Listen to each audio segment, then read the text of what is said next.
Hello મિત્રો, કેમ છો બધા? મજામાં હશો? હું તમારો પ્રિય મૌલિક મેરેજ બ્યુરોમાંથી આજે એક નવું પાત્ર લઈને આવ્યો છું અને અત્યારે વાગી રહ્યા છે 1 વાગી રહ્યો છે ને બેનનો કોલ આવ્યો હતો, એટલા માટે આપણે રેકોર્ડિંગ મૂકી રહ્યા છીએ.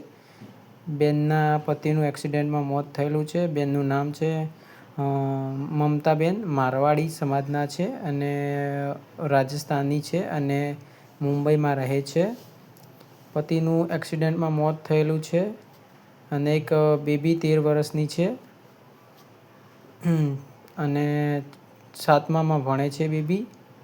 અને બેન સારું એવું પાત્ર શોધી રહ્યા છે અને આપણો યુટ્યુબમાં વિડીયો જોયેલો એટલા માટે આપણે કોલ કર્યો, એટલા માટે આપણે આ રેકોર્ડિંગ મૂકી રહ્યા છે.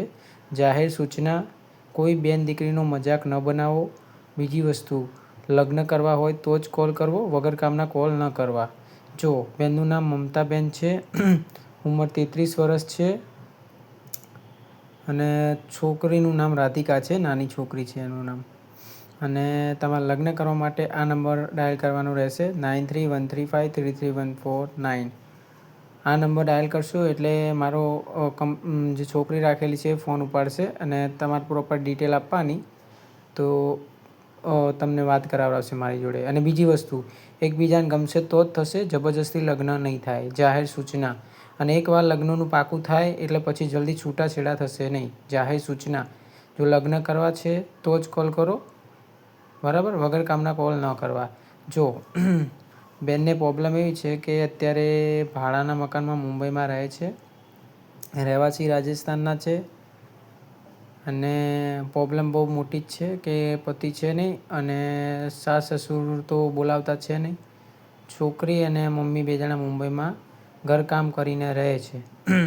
આપણો યુટ્યુબમાં વિડીયો જોયેલો એટલા માટે મને ફોન કરેલો, એટલા માટે અમે મેરેજનું કરીએ છીએ, લગ્નનું. એટલે આપણામાં કોલ આવેલો, એટલા માટે આપણે રેકોર્ડિંગ મૂકી રહ્યા છીએ કે બેનને સારું એવું પાત્ર મળે, બરાબર? જાહેર સૂચના: એકબીજાને ગમશે તો જ લગ્ન થશે, જબરજસ્તી લગ્ન નહીં થાય. અને બીજી વસ્તુ, ઘણા લોકોનું પાકું થઈ ગયું છે અને પછી મને કોલ કરીને એમ કહે છે કે મૌલિકભાઈ હવે મારું છૂટું 2 મહિના 3 મહિના પછી તમે પાછું એમ તમે ફોન કરીને કહો છો કે મૌલિકભાઈ હવે મને આની જોડે નથી ફાવતું અને હવે મારા છૂટાછેડા કરાવો. તો મૌલિકભાઈ છૂટાછેડા ના કરાવી શકે, પણ મૌલિકભાઈ ગોઠવી શકે ખરા. એટલે આ બેનને ગમતું હતું જે પેલા બેન જે બીજા હતા, કોકિલાબેન ને બીજા ઘણા બધા બહેનો જે આપણે યુટ્યુબમાં વિડીયો મૂકેલા, એ બધાનું ગોઠવાણું. એક આધાનું ગમી ગયું એટલે પછી 2 મહિના 3 મહિના પછી પાછું તમે મને ફોન કરીને કહો છો કે મૌલિકભાઈ મને નથી ફાવતું આની જોડે, તમે છૂટાછેડા કરાવરાવો. મૌલિકભાઈ છૂટાછેડા ના કરાવી શકે. જે બી ફેસલો લો છો, તમે અર્જન્ટમાં લો છો ફેસલો, તમે જે બી ફેસલો લો તમે તમારી રીતે લો. તમે વિચારી લો કે મારા આની જોડે લગ્ન કરવા છે, મને ફાવશે કે નહીં ફાવે. પહેલાં એકવાર વિચારી લેવાનું. અગર લાગે કે હા કર્યા જેવું છે તો તમે મને કોલ કરો. અમે તમને એટલે જ કહીએ છીએ કે ભાઈ જુઓ, એકવાર લગ્ન થઈ ગયા પછી પાકું થઈ ગયું પછી છૂટાછેડા જલ્દી નહીં થાય, કેમ કે એ બેન બી કોઈક આગળથી આશા લઈને આવી હોય, બરાબર? એ બેન બી આગળથી આશા લઈને આવી, એના મનમાં એવું હોય કે મારા લગ્ન થશે અને અહીંયા હું સારી રીતે જિંદગી જીવી શકે.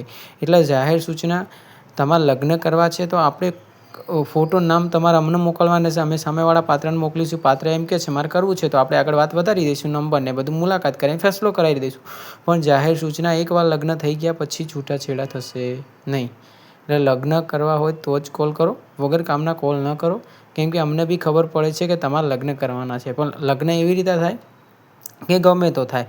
ઘણા લોકો એમ કહે છે કે ભાઈ અત્યારે ને અત્યારે કરે તો મને નહીં ચાલે. એટલે અત્યારે ભાઈ ના થાય, એ બેનના ઉપર હોય. બેનને ગમે તો થાય, બેન ના પાડે તો ક્યાંથી લગ્ન કરાવીએ કયો? અને બીજી વસ્તુ, અમારું ચાર્જેબલવાળું બેજવાળું કામ છે, જેમાં 1000 રૂપિયા ભરવાનો, નામ અને ફોટો મોકલવાનો. સામેવાળા પાત્રને અમે મોકલે, પાત્ર કહે છે કે મારે લગ્ન કરવા છે તો લગ્ન થાય, નકર કશું લગ્ન થશે નહીં, બરાબર? જોઈ લો, આ બેનને અર્જન્ટ છે, પતિને એક્સિડન્ટ થયે 4 મહિના થઈ ગયા છે અને બેન સારું એવું પાત્ર શોધી રહ્યા હતા, પણ બેનને એટલું બધું ભણેલા છે નહીં, બરાબર? 10મું ખાલી પાસ કરેલું છે, બરાબર? અને સારું એવું પાત્ર શોધી રહ્યા છે. એમને 33 વર્ષ છે એટલે એમને આટલા 5 વર્ષ મોટો હશે તો ચાલશે. જો 34, 35, 36 બસ આટલા સુધી કીધું છે બેને. મેં કીધું બેન તમને શું પ્રોબ્લેમ છે? એટલે બેને કીધું કે ભાઈ આવું એક્સિડન્ટનું થયેલું છે અને આવી રીતે લગ્ન કરવા છે. એટલે એરા હિન્દીમાં બોલતા હતા, આપણે ગુજરાતીમાં બોલીએ છીએ. જાહેર સૂચના: કોઈ બેન દીકરીનો મજાક ન બનાવો. લગ્ન કરવાના છે એટલા માટે આપણામાં કોલ આવે છે, એટલા માટે આપણે આ રેકોર્ડિંગ મૂકી રહ્યા છે, ને કે કોઈ જરૂર છે નહીં. અને બીજી વસ્તુ એ, જેને અસલમાં લગ્ન કરવા છે સાંભળી લેજો, એકવાર 1000 રૂપિયા ભરો છો ને પાકું થઈ જાય છે, પછી જે બી તમે લખાણ કરાવડાવો છો કે લગ્ન માટે એ તમારું માન્ય રહેશે. પછી એવું નહીં થાય કે 2-3 મહિના પછી તમે કહો મૌલિકભાઈ છૂટાછેડા કરો. મૌલિકભાઈ છૂટાછેડા નહીં કરે, મૌલિકભાઈ હાથ ઊંચા કરી દેશે બધી, પછી કંઈ કહેતા નહીં. કેમ કે બેન બિચારી લાગણીઓથી બંધાયેલી હોય, બેન બી આગળથી બી અહીંયા આવે એટલે એને લગ્ન કરવા માટે સેટ કરાવડાવતા હોય એટલે બધું પ્રોબ્લેમ તો થતી હોય ને, બરાબર. તો જો તમને આ લગ્ન કરવા માગતા હોય બેન જોડે, તો તમે આ નંબર ડાયલ કરો 9313533149. એકબીજાને ગમશે તો જ થશે, જબરજસ્તી લગ્ન નહીં થાય. જાહેર સૂચના, આપણું ચાર્જેબલ બેઝવાળું કામ છે, ચાર્જેબલ બેઝવાળું કામ છે આપણું, જેમાં તમારે 1000 રૂપિયા ભરવાનો, નામ અને ફોટો મોકલવાનો, સામેવાળા પાત્રને અમે મોકલીશું. સામેવાળું પાત્ર એમ કહે છે કે મૌલિકભાઈ કરવું છે તો જ થશે, અને જબરજસ્તી લગ્ન નહીં થાય. અને જાહેર સૂચના, એકવાર લગ્ન થઈ જાય એટલે પછી જલ્દી છૂટાછેડા થશે નહીં. અને બીજી વસ્તુ એ, આ રાજસ્થાની છે એટલે જેને ગુજરાતી હોય અને જેને લગ્ન કરવાની જરૂર છે અસલમાં એ જ કોલ કરજો, વગર કામના કોલ ન કરતા, બરાબર. વિડીયો ગમે તો લાઈક અને શેર કરો, ચેનલ પર નવા તો સબસ્ક્રાઈબ કરી લો, જેથી નવી પ્રોફાઇલની જાણકારી મળતી રહે. જય શ્રી કૃષ્ણ, ધન્યવાદ મિત્રો.